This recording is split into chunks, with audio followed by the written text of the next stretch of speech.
the moment, but on Monday, Hugh Bonneville and Jane Asher star in a new drama on Radio 4 called The Painted Hall. It tells the story of what's known as Britain's Sistine Chapel, the old Royal Naval College in Greenwich. It's a masterpiece conceived by Sir James Thornhill with help from William Hogarth. The Painted Hall is on Radio 4 and BBC Sounds Monday afternoon at 2:15. Now let's look ahead to Any Answers with Anita Arland. Thank you very much. It was no April Fool's joke. A 54% rise in the energy cap for most in Britain yesterday. And in what must be regarded as a really bitter punchline, a coinciding dip in the temperature. So, with energy costs soaring, should we be exploiting more of our gas and oil reserves? Can we afford to do that in the face of dire climate change warnings? What is the energy hike doing to your finances? How are you managing? What do politicians need to know? 03700 100 444 is the number to call. Why exactly is the visa situation so slow to bring Ukrainians into the UK? What can be done to change this? Maybe you're somebody who's opened your doors. Do let me know where you are in the process. 03700 100 444. Do you remember what it was like? We were talking about Superway all the time, every day. Well, are any questions you wanted to know? Has the practice got away from the Cuttergate scandal? Not on music. And the trans-cyclist enemy bridges will not be competing this weekend. There's a hero plan on conversion therapies to go ahead, but it won't cover trans people. So my question to you, does gender supersede biological sex? 03700 100 444. You can email any.answers@bbc.co.uk. You can text 84844 or you can tweet us at #BBCAQ. All lines open. Next this afternoon, well, cue the music.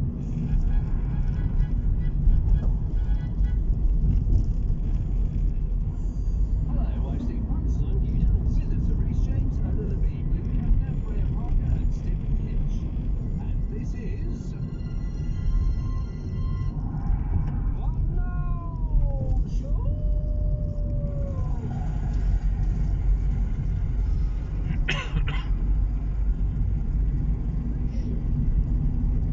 Thank you very much. Now, there's been a lot of walking back recently. As we all know, the media is only allowed to use one cliché at a time, and walking back, the first recorded use of which was in 2000, has replaced what used to be called rowing back, or backpedaling, but means the same thing, and people have been walking things back all over the place. Will Smith had to walk back his outburst at the Oscars.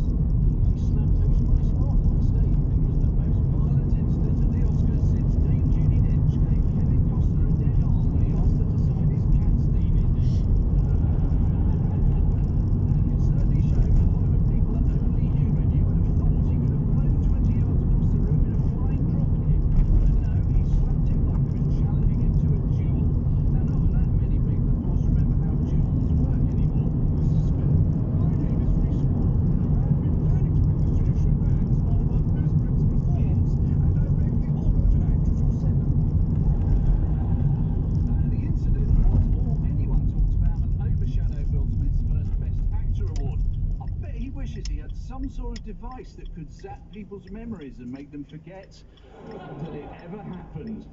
Depressingly, viewing figures went up by 500,000 after the incident, perhaps because he'd single-handedly undermined everything that the Oscars stand for.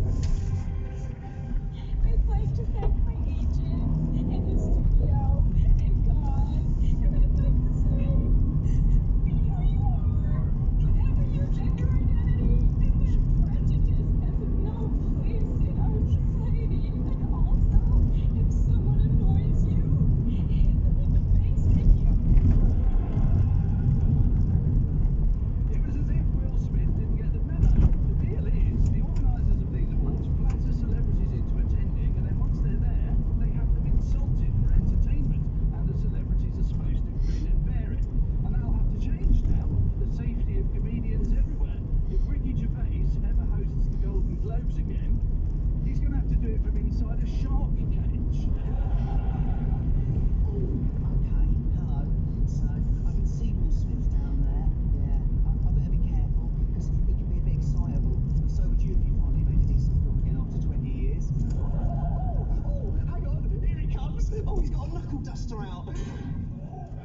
See, I'm in a cage. Yeah, it's good, isn't it? It's the same one Jimmy Carr uses, isn't it?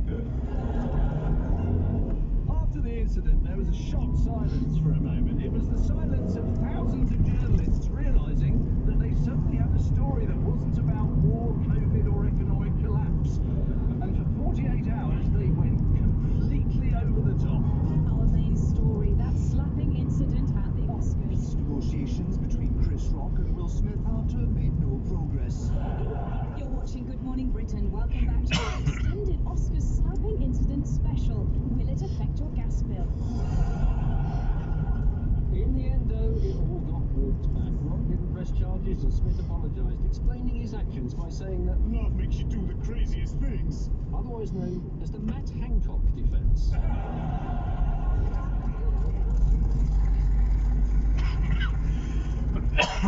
But not anywhere near a reasonable excuse. No, he wasn't arrested for assault, which is odd because it's easy to arrest Hollywood actors. They're the only people in the world whose fingerprints can be matched to a public pavement. All in all, if I was Chris Rock, I'd be relieved that it happened this year. There are many previous Oscar ceremonies at which things could have been worse. Joe Pesci is here. Looking forward to G.I. Jane too, Joe. See good because of your wife's hair. It's funny. Funny how? What's funny about it? I don't understand this. Maybe it's me. Her hair, it's funny how. Like a clown. My wife's hair amuses you.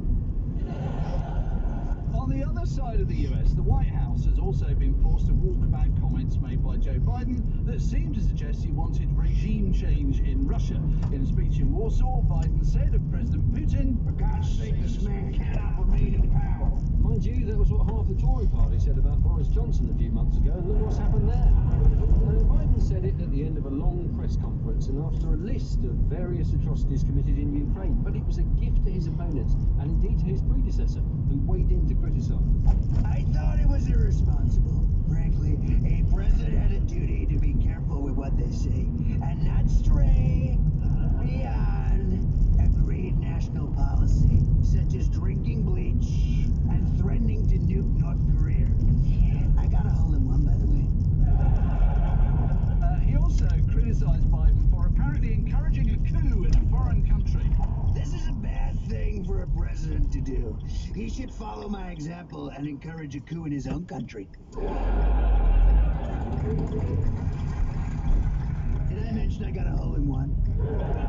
At home, with Partygate back on the agenda, this was also a week for Conservative MPs to walk back their comments about not wanting Boris to be Prime Minister anymore, even if he's broken the law, which we won't know for a while because we don't know if he's going to be fined for Partygate or not. No, the fixed penalty fines are likely to be £100, although many Downing Street staff clearly thought they'd be much cheaper, as they were partying like it was 1999. But the fines are as good as meaningless. One, because they're a tiny proportion of what these people earn. And two, because any MP involved will charge them to expenses anyway. But we may never know if the Prime Minister is one of them, or only find out by accident when we discover which member of the House of Lords has paid his fine for him. What we do know is that the Met sent out 100 questionnaires in the Partygate investigation, so if you're not satisfied with the fines, take solace in the fact that it should eventually make for a cracking special for Alexander Armstrong. We gave 100 people 100 seconds to remember if they were at a party or not. And after all that, we can see that the Sue Gray report was pointless. Thank you very much.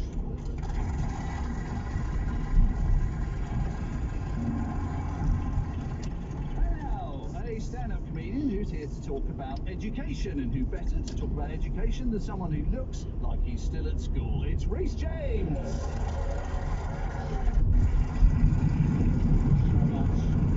This week, the government announced some new plans for schools. They want to improve English and maths results because Tories know that the main thing their voters want is a higher standard of countdown contestant. And the genuine plan they come up with is that if a pupil is falling behind in maths and English, the teachers have to help them.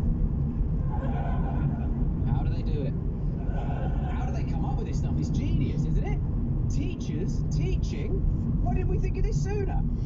I mean, just go literal. This is what the government love doing. Just do exactly what it says in the job title, which is why they're a Tory party who spent the last 2 years having, you know, Tory parties.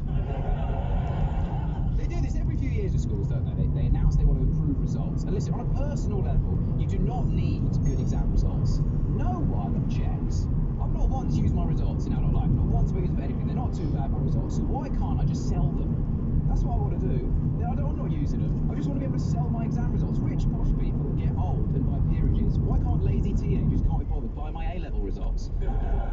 It's better than them buying drugs, isn't it? It's not even that different. Drugs are already separated into classes and graded A, B and C. You just have people going, there's an ex-pupil around the back of the bike shed selling Class A's. Be like, oh my God, Class A's, what's he got? Cocaine? Pills? They're like, no, geography and French oral. Another study this week also found that teenagers who spend more time on social media are unhappier later in life. Now, people do say social media is toxic. It gets quite a bad rap, doesn't it? But there are good things about social media. You know, there's loads of positive. I actually first met my girlfriend on social media, and we're really happy. We've been together for a while. She's gorgeous. She's absolutely stunning. One weird flaw with her is she's got all the references of like a 60-year-old man. Still, though, can't wait to meet her in person. Should be a good one. But no, I do understand it. It's really addictive, all this stuff, all this technology stuff. You know, I'm 30 years old, and I realised recently, right, that my process of getting to sleep at the moment is that I'll be watching TV, right, and then I'll turn off the TV, and then I'll look at my laptop for a bit, and then I'll close my laptop, and then I'll look at my phone, and then I'll put down my phone, and only then will I even attempt to try and go to sleep. The only way I can get to sleep in 2022 is to look at progressively smaller screens, until no more screens are in existence. I've got the Tamagotchi back out of the cupboard. It takes ages. So I tried to, you know, fix my life, you know, get off my phone so much. So I deleted social media off my phone. That was my plan. My New Year's resolution. I thought, get rid of all the apps. Got rid of Facebook and Instagram and Twitter. Got rid of all of them off my phone. And when you do that, when you delete social media, you think you have become free. You think you are now liberated into some sort of Buddhist monk. You know, but all that actually happens is you are more bored on the toilet. That's the only result. There's nothing to do. There's nothing for me to look at. It's so dull. Do you know how boring it is to take a dump while browsing your own Ring doorbell history? It's insane. They're going to teach it, man. They are. They're going to teach it in schools to our kids. I say our kids, my kids. Your Radio 4 crowd. Your kids are long retired. They're going to teach Facebook to my kids. They are. And my son will come running home from school one day and he'll be like, Father, because I'm a priest at this point. He'll be like, Father, what a day we had at school today, Father. We learned all about the Facebook story. Oh, what a story it is. What a scoop. Oh, it's incredible. Yeah, I don't know if you know my future son, but he's a paperboy from the 1930s, it turns out. He'll be like, pray tell, what was it you were around when Facebook was there? What was Facebook like when you were but a boy, when you were a young lad? And I'll be there like, Facebook? I haven't heard that name in 50 years. I'll tell you, Facebook was like a CCTV camera we carried around in our own pockets, masquerading as a notice board on which our aunts posted the results of an IQ test they didn't even do well at. We didn't get nothing in return. There was a social contract with Facebook, and it was this. We would give information about ourselves to a near monopoly, stuff we wouldn't even tell our parents, where we're going, who we're with, what we like, what we buy, what we search every day. And in return, a boy I played ultimate frisbee with in Freshers Week and then didn't speak to for 9 years would wish me a happy birthday. That was the whole thing. We fell for that for a long time.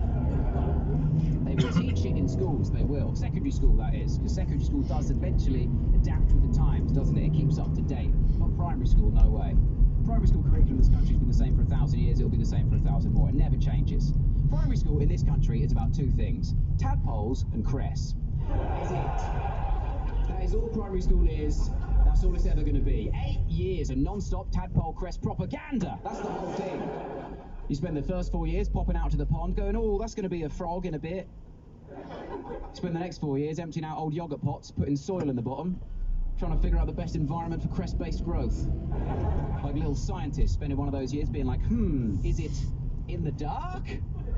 Teacher's like, obviously not. What's wrong with you? Have another go. You come in next term, you're like, I've got it. Is it with no water? Tell you what, forget the crest. Why don't you go outside and measure the playground with this trundle wheel? You've graduated. That's primary school. Listen, we've got to give these kids a break, okay? Kids today, they've got it so hard, you know. And if you want to shake things up with the education system, you've got to update it properly. Stop asking all these boring exam questions about stuff that doesn't matter anymore, about old geeks like Shakespeare and Pythagoras, you know. Let's get some modern exam questions. You know, lucky for the government, I haven't got much on at the moment, so I've written them for them. We'll kick off with the subjects they're worried about. First up, maths. If Grandma has £1 million in the bank and I'm her only grandchild, why won't she die? English. Explain how mouse becomes mice, but house becomes rubbish from Series 6 onwards. History. Discuss the idea that Hitler might not have been so grumpy if people hadn't left him hanging for high fives all the time. And finally, politics. Discuss the idea that a vote for the Green Party is, ironically, a waste of paper.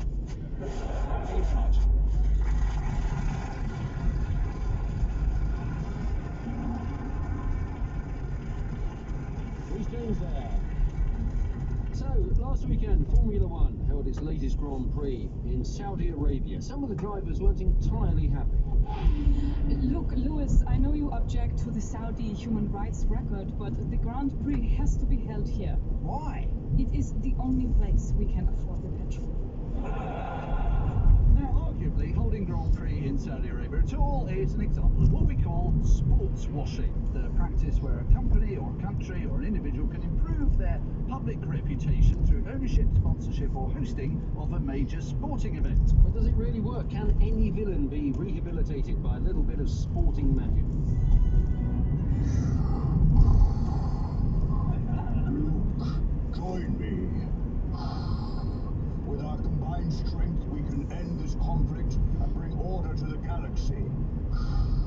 Also, I've just bought Everton.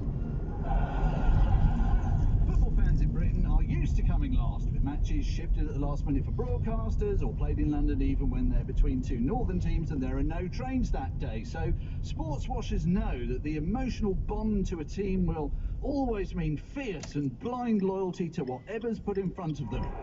Gazprom till I die. I'm Gazprom till I die. I know I am, I'm sure I am. I'm Gazprom till I die.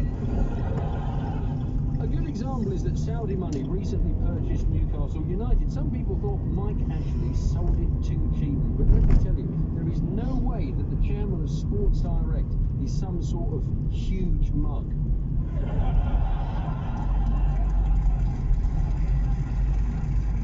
The purchase, though, has forced sporting conversation into areas it doesn't normally go. I think many people make the mistake of characterising the Saudis as a theocratic regime when they are in fact a monarchy with a hybrid structure. They're wholly secular, no wholly religious. Plus the defence is still a bit dodgy. Eventually, of course, the players will have to confront the deep waters they're now swimming in too. England have ruled out any boycott of the World Cup in Qatar, whose bid was dogged by controversy, and where 6,500 migrant workers have died since the awarding of the tournament. Well, that's right, but you know, for me, it's about turning up on the day and playing the team in front of you. But in the end, you have to say that some things are bigger than football. Fortunately, human rights isn't one of them. There is a limit, though, as the action against Russia by FIFA and UEFA shows. But generally, the tide is going the other way. Yes, in tennis, even Emma Raducanu is already being criticised for spending too much time on her sponsorship deals and too little on tennis, something she denies, although she has agreed to remove the gold Rolexes from both wrists during matches, because, of course, with stardom comes sponsorship, whether appropriate or not. Hi, I'm Andy Murray, and my latest injury is proudly sponsored by Foxy Bingo. We all know I love letting my hair down on a night out, and generally just having a happy and positive time. And there's no better night out than this, so have a knees up before your knees wear out, like mine have. Of course, sport gains even more commercial power when politicians become interested in it. In the US, the ex-president loves to play golf, preferably alongside professionals who will make flattering comments.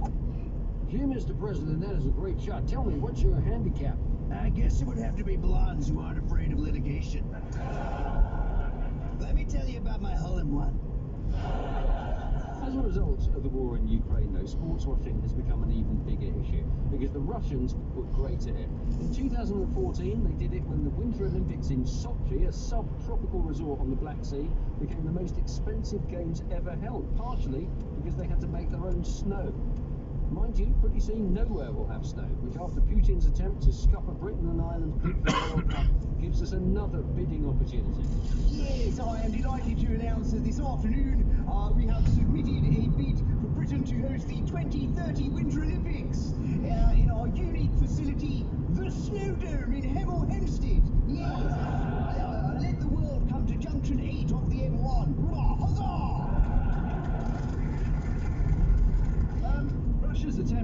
horse washing was pretty successful too. The glow of the Olympic success in 2014 softening the Russian invasion of Crimea, which came immediately after it. A lot of people at the moment look at women's sport for more of that old-fashioned sportiness. It won't last. The women's Clásico in Spain this week drew a record crowd of 91,000. But some feel at the moment the lack of big money means that it's like old-school men's sport from back in the day. But there is a bit of a difference. Amazing scorecard. You took 5 wickets off 56 balls. Walk us through your pre-match preparation. Well, I got pretty hammered last night, so I thought it best to have another pint at breakfast to steady the arm, as it were. I was pretty nervous, probably why I chain smoked through breakfast, which was obviously the usual full English.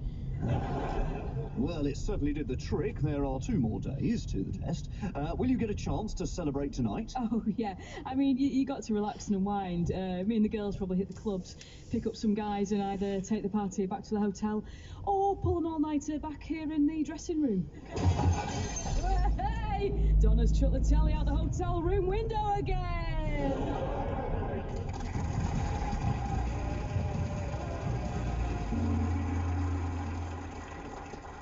Now, would you please welcome a stand-up making her debut on the Now Show? It's Ola Labib.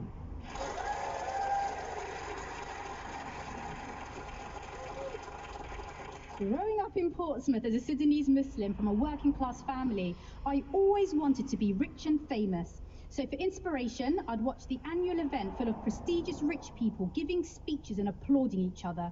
An event the public accused of commercialism, selective bias and lack of diversity. But enough about the annual Conservative Party conference. Did anyone watch the Oscars this week? Will Smith's performance got all the attention, and it wasn't for his acting skills either. The audience was outraged and expressed that this kind of behaviour is completely unacceptable, particularly with so many young, impressionable people watching. But thankfully, Leonardo DiCaprio covered his girlfriend's eyes when it happened. The celebrities in the room looked as shocked as the Botox allowed them to be. People were condemning the slap, saying that Chris Rock specifically made fun of Jada Pinkett Smith's alopecia and that Will Smith was heroically protecting his wife. But it does make me wonder, if we are now condoning slaps, then we should ask Kurt Zuma what that cat said about his wife. I was sent that video of Zuma kicking the cat when I was with my dad. He's a traditional Sudanese man, and when I showed it to him, I said, "Baba, have you seen this video? People are saying it's terrible." He watched it until the end, looks at me over his glasses and says, "Which part is the terrible part?"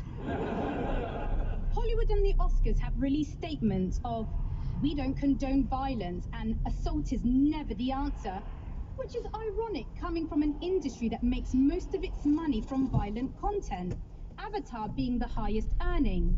For those who haven't seen Avatar, it's about white colonizers invading blue-skinned native people's land for their natural resources, and a white savior, dressed and painted the same color as the natives, saves the day with even more violence. So basically, the Smurf version of a white man's burden. How hypocritical that Hollywood makes movies about white people saving and protecting natives, but in 1973 they couldn't save Sacheen Littlefeather, a Native American woman, from being mocked for making a speech about indigenous people's rights in Hollywood. So Sacheen was booed for her courageous performance on stage, and Will Smith got an Oscar, a standing ovation and an after party. What has that taught me? An Oscar slapping gets the people clapping, but educational talkie makes the people want to walkie. People are also saying the whole thing was staged, which makes sense because there's been a steep decline in the views of the Oscars in the last 10 years, 2021 being the smallest audience the award show has ever received. The views had gotten so low that 2023 Oscars was going to be held on Love Island and the awards given out around the fire pit. Tweet saying, "I need a man that will protect me the way Will protected Jada, and we should always be protected as black women." As a black woman, I agree, but I think we can confidently say that Jada could have handled the situation herself. Have you not seen her in Matrix Revolutions? If that was my husband, I'd sit him down before he made it to the stage and tell him the only thing he needs to protect me against is the passive-aggressive comments from my mother-in-law. Overall, this event has confirmed my dream to be rich and famous, because I've learned that with wealth, fame and popularity, I can punch someone in the face and the consequences would be getting an award, a standing ovation and a great after party. Thank you so much.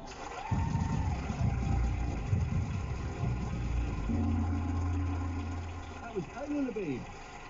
So you may have seen this week that tennis player Boris Becker was accused in court of hiding tennis trophies from bankruptcy proceedings. So we've asked the audience, have you ever hidden anything, and why, and from who? I once took the fuse out of an expensive dual-lit toaster and claimed to my now ex-wife that it was broken. I hid the toaster and got a cheap £9.99 replacement. After the divorce, I changed the fuse, and Bob's your uncle. I've hidden several things from thieves around the house, and I assume it's been working very well since I can't find them myself now. I hid cigarettes from my grandfather when I was a kid to stop him smoking. I placed them under the cushion of his chair, and when he sat down, he squashed the packet. I discovered that cigarettes kept him calm. So, thank you very much for sharing those with us. Interesting insights into various people's lives there, and that is almost it for this week. Yeah, but first, a musical duo with a song to celebrate April Fool's Day. I'm saying this after midday, so now I'm serious. It's Stiff and Kit.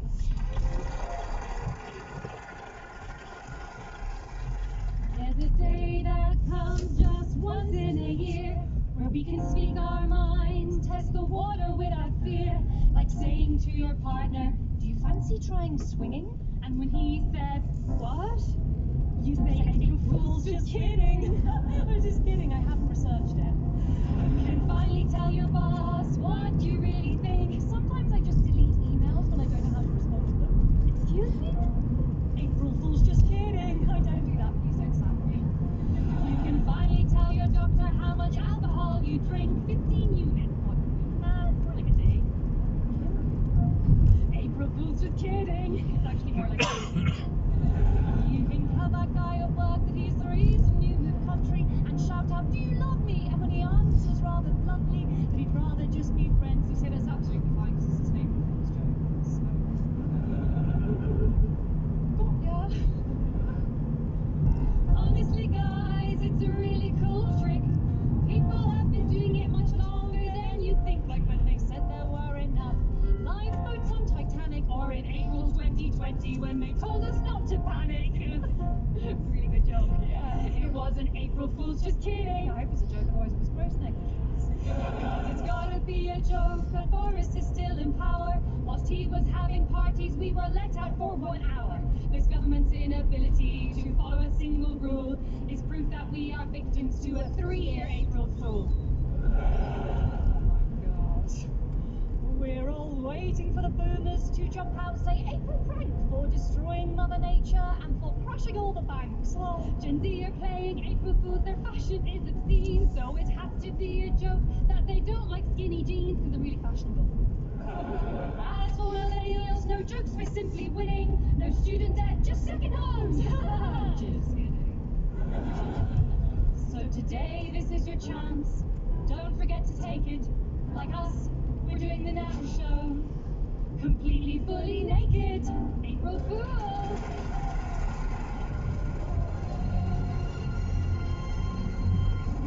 You've been listening to The Now Show, starring Steve Punt, Hugh Dennis, Rhys James, Ola Labib, Luke Kempner and Freya Parker. The show was written by the cast with additional material from Jenny Laville, Mike Shepherd, Alex Garrick Wright and Cameron Loxdale. The song was written and performed by Rhiannon Needs and Sally O'Leary, a.k.a. Stiff and Kitch. The producer was Rajiv Karia, and it was a BBC Studios production.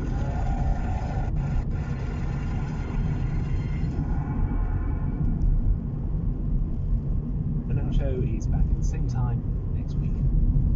Let's check on the weather, and here's Darren Betts.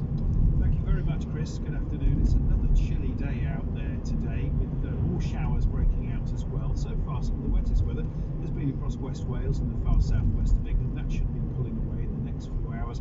Already got quite a rash of showers for eastern parts of England, and those showers will develop a little more widely across England and Wales. Wales. Still could be of a wintry flavour, but by this stage I think snow is most likely to be fleetingly over the hills. Scotland and Northern Ireland seeing fewer showers. Many places will be dry, but more sunshine here as well. The winds are lighter today, but still does feel quite chilly, especially when the cloud comes over. Temperatures typically 8 or 9 Celsius. Overnight tonight, though, we're going to find those showers fading away fairly quickly, and skies are going to clear, and with light winds it is going to get cold. There'll be a widespread frost around tonight. It could be quite a hard frost in places as well. Locally in the frost pockets, temperatures could be down to -7 Celsius. Some changes on the way though for tomorrow, especially across Scotland and Northern Ireland. A bright cold start. Cloud is going to push down from the north, and that's going to bring some rain in from the north across Scotland and Northern Ireland during the afternoon, and at the same time the winds will be freshening as well.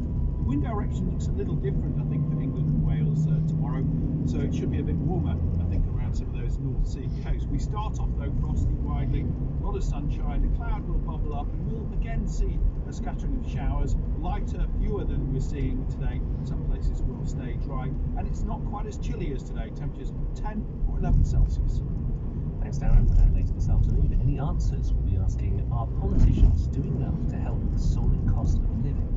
Also on the programme, why have more Ukrainian refugees not arrived in the UK? And the Partygate scandal, has the Prime Minister got away with it? You can call any answers. The number's 03700 100 444. Join Anita Arnold just after the 2 o'clock news.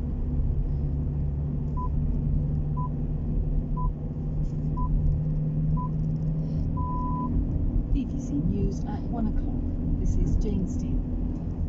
The Red Cross is making a fresh attempt to rescue people from the Ukrainian port of Mariupol, which has been surrounded by Russian forces for weeks. Demonstrators are gathering across the UK to protest about the cost of living crisis.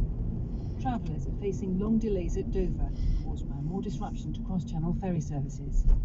The singer C.W. McCall, whose 70s trucker anthem Convoy popularised CB radios, has died, aged 93. A Red Cross team has set off for the port of Mariupol in southern Ukraine in the third such attempt to get civilians out of the city to safety. An estimated 160,000 people have been trapped there for weeks, sheltering from Russian artillery strikes. Government officials in Kiev say they hope there'll be good news about evacuations from Mariupol today or tomorrow. Correspondent Emma Vardy sent this report from the western city of Lviv. The rescue effort has been touch and go over the past 24 hours. A convoy of buses bound for Mariupol was held up yesterday after struggling to get the right security guarantees. But finally this morning, the Red Cross spokesman told the BBC their team was on the move to Mariupol. Reaching the besieged city has been fraught with difficulties. Yesterday, 3,000 people were able to escape in their own vehicles, reaching a nearby town from where they were moved to safety. A small breakthrough, but Red Cross teams are hoping to get many more out. Yaroslav Zelensniak, a Ukrainian MP from Mariupol, says the situation is increasingly desperate. There is a lot of people which are still living in their basement without electricity, without food, without any mobile connection, any internet, any sources of information, and they live in just more than 1 month in this situation. And this is the most terrible things I have seen in my life. This morning, Ukraine's Deputy Prime Minister announced that 7 humanitarian corridors were planned for today, but said the one out of Mariupol would be limited to private transport. The situation in the east of Ukraine is expected to get increasingly difficult as Moscow shifts its attention there. Ukraine President Volodymyr Zelensky has warned Russia is preparing more strikes, but he has vowed Ukraine will fight for every metre of the country. The Ukrainian photojournalist Max Levin has been found dead in a village north of Kiev. He'd been shot twice.